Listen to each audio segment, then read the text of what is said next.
بسا اوقات بہت سی محنتوں کا نتیجہ انسان دیکھتا ہے کہ ضائع چلا گیا، میں نے 10 سال محنت کی، حاصل کوئی نہیں۔ یہ ثمرات کیا ہے؟ محنتوں کے ثمرات کا ضیاع۔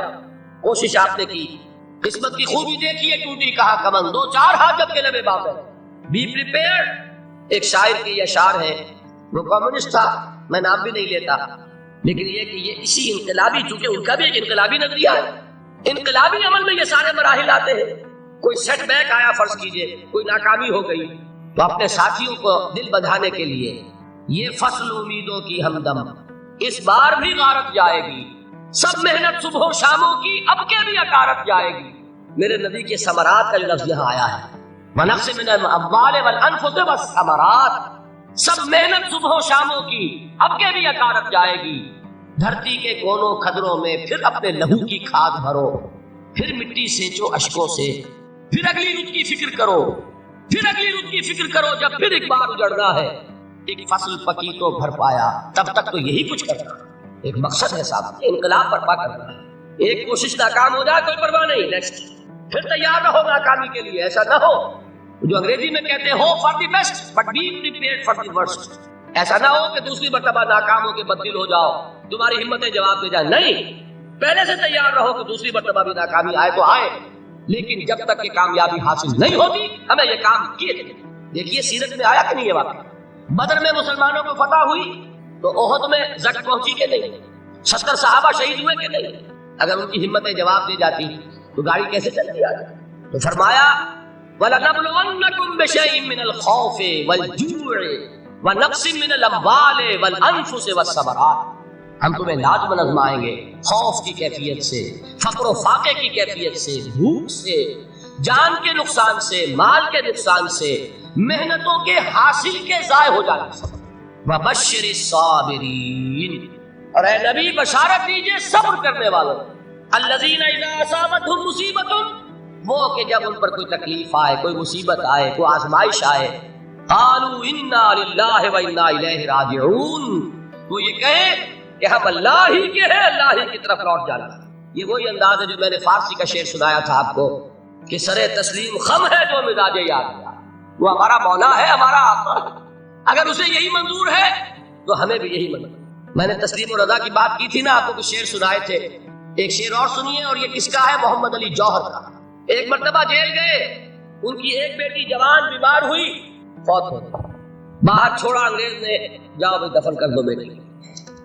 دوسری مرتبہ جیل گئے، دوسری جوان بیٹی اسی مرض میں مبتلا ہوئی، اب یہ جیل میں ہے، خبر پہنچی کہ دوسری بیٹی کے اوپر بھی اسی مرض کا حملہ ہوا۔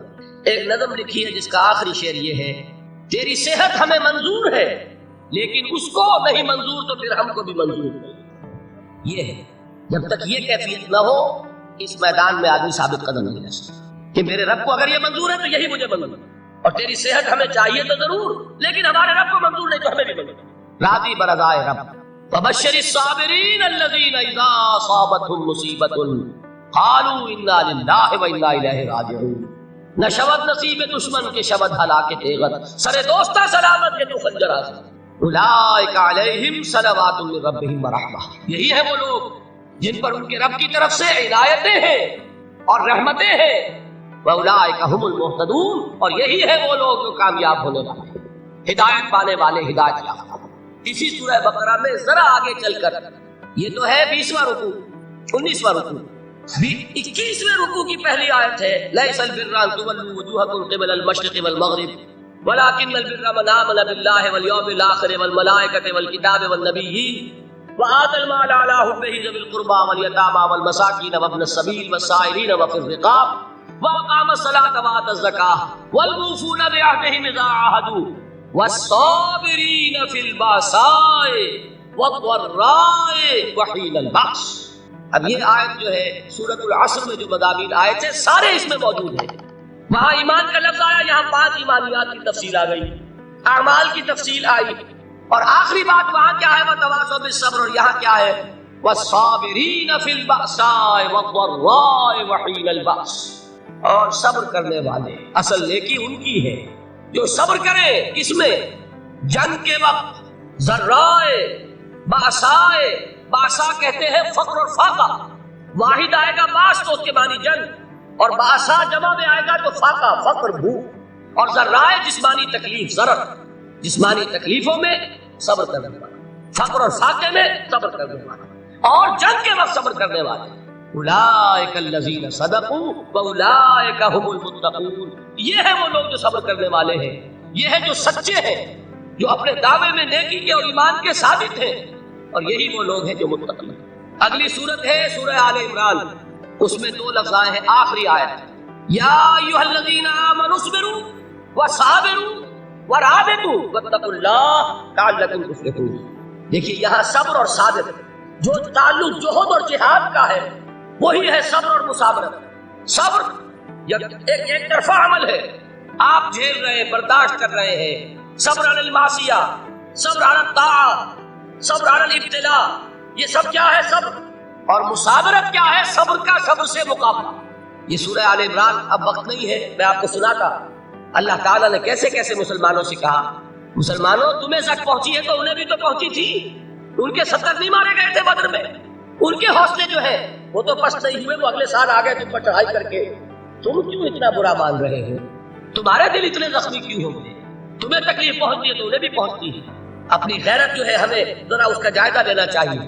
لوگ باطل نظریات کے لیے کتنی قربانیاں دے رہے ہیں، لوگ باطل چیزوں کے فروغ کے لیے کتنی محنتیں کر رہے ہیں، جیسا کہ میں نے ابھی کہا تھا اسی غیرت کو چیلنج کرنے کے لیے، ذرا آپ کی حمیت دینی کو جوش دلانے کے لیے۔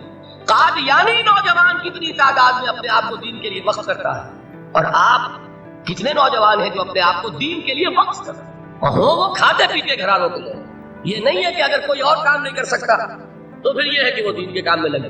باصلاحیت لوگ، کھاتے پیتے لوگ، ذہنی استعداد رکھنے والے لوگ، اونچے گھرانوں کے لوگ، وہ وقف کریں اپنے آپ کو دین کے لیے۔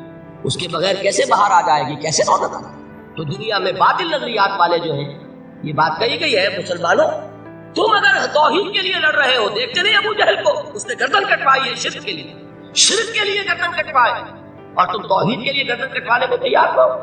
اس نے گردن کٹوائی کہ نہیں کٹوائی؟ اور کس طرح کٹوائی ہے؟ کیونکہ بڑا متکبر قسم کا، فرعون قسم کا شخص تھا، جب گردن کاٹنے لگے تو کہتا ہے ذرا نیچے سے کاٹنا، تاکہ جب تم نیزے کے اوپر چڑھاؤ میرے سر کو تو اونچا نظر آئے، معلوم ہو سردار کا سر۔ وہ بدبخت مرتے ہوئے بھی جو اس کی کیفیت تھی نا، اس کو ذہن میں رکھا۔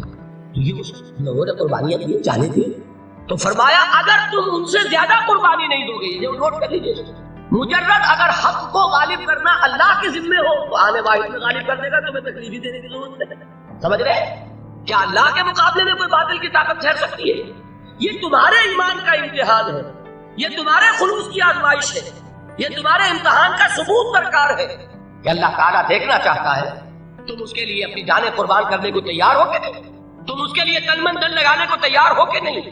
اور یہ جان لو کہ اگر کفار اور مشرکین اور ملحدین اور باطل نظریات والے وہ جو کچھ قربانیاں اپنے باطل نظریات کے لیے دے رہے ہیں، ان سے زیادہ اگر تم نہیں دو گے تو حق غالب نہیں ہوگا۔ انہوں نے جو صبر کیا ہے اپنے باطل نظریات پر، اگر تم اس سے زیادہ صبر کا ثبوت نہیں دو گے اپنے اس حق پر تو حق غالب نہیں ہوگا۔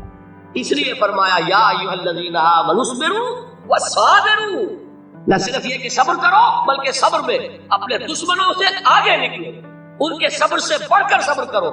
ورابطوا، مرابطہ کہتے ہیں چوکس رہنا، ہوشیار، پہرا دو، ایسا نہ ہو کہ دشمن جو ہے غفلت میں تمہارے اوپر کوئی حملہ جو ہے کر بیٹھے۔